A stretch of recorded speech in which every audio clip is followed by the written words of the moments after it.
Indian டீம்ல இருக்கிற இவரை நீங்க ஆல்ரவுண்டர்னு சொன்னீங்கன்னா கண்டிப்பா நானும் ஒரு பெரிய ஆல்ரவுண்டர் தான் ஸ்ரீகாந்த் தெரிவிச்சிருக்காரு. இப்ப இந்தியன் டீமோட பர்ஃபார்மன்ஸ் பார்த்து எல்லா ரசிகர்களுமே ஷாக்கான நிலையில ஸ்ரீகாந்த் அவர்கள் என்ன சொல்லிருக்காருன்னா, டியர் வியூவர்ஸ், எனக்கு செலக்ஷன் ப்ராசஸே ரொம்ப கன்ஃபியூசிங்கா இருக்கு.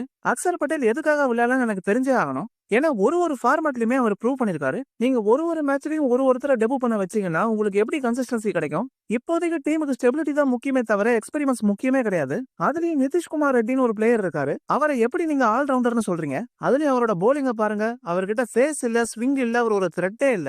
ஆஸ்திரேலியால ஒரு செஞ்சுரி அடிச்சாரு, ஓகே. ஆனா அதுக்கப்புறம் என்ன பண்ணாரு? ஒண்ணும் பண்ணல. இன்னும் எவ்வளவு நாளைக்கு அதை வச்சே ஓட்டிக்கிட்டு இருப்பீங்க? நீங்க அவரை ஒரு ஆல்ரவுண்டர்னு சொன்னீங்கன்னா நானும் ஒரு லெஜெண்டரி ஆல்ரவுண்டர் தான். ஏன்னா ஹார்திக் பாண்டியா மாதிரியான ஒரு பிளேயருக்கு ரீப்ளேஸ்மெண்ட் அவர் தான். நீங்க எப்படி சொல்வீங்க?